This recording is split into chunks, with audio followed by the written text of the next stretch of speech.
Hi, my name is Shelley Franco, and today I'm going to be presenting Nonprofit Servant Leadership Profile. My presentation is on the Aquarium of the Pacific.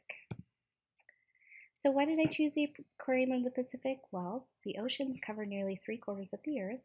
Oceans are the lifeblood of the Earth, and oceans provide more than half of our oxygen. Oceans also absorb the most carbon from our atmosphere. Oceans hold 97% of the Earth's water. Oceans are important.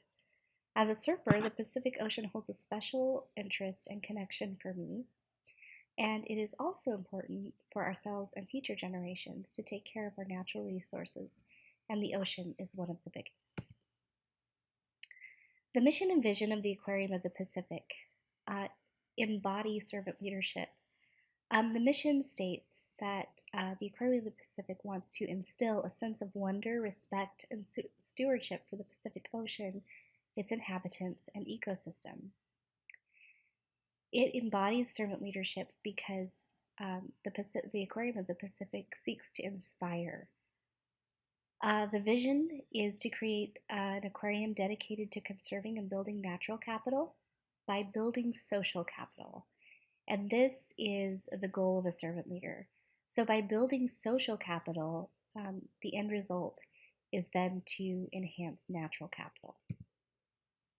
Servant leadership principles employed by the Aquarium of the Pacific include to serve and protect the environment, therefore sustaining the community.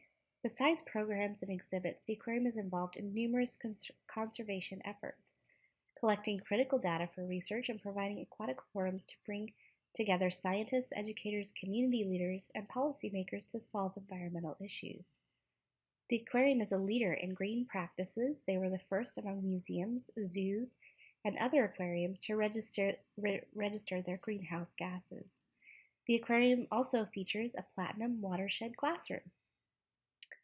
Creating and encouraging community by celebrating the arts and promoting diversity in activities like art shows and cultural festivals.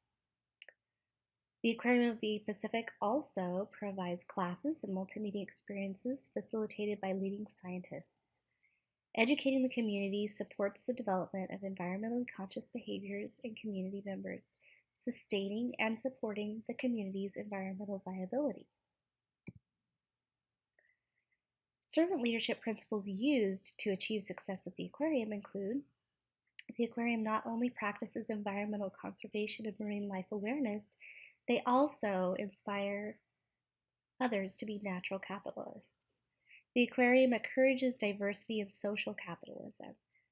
The aquarium builds relationships between people of different cultures and expertise. The aquarium also facilitates key discussions for environmental and marine life preservation.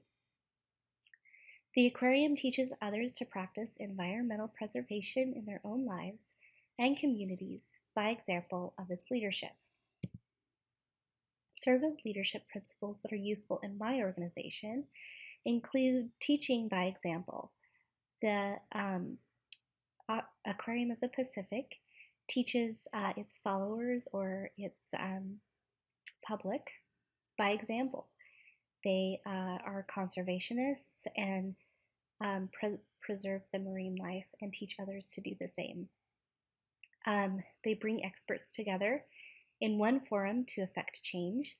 In my area of nursing education, bringing experts together to effect change would be a highly valuable servant leadership principle.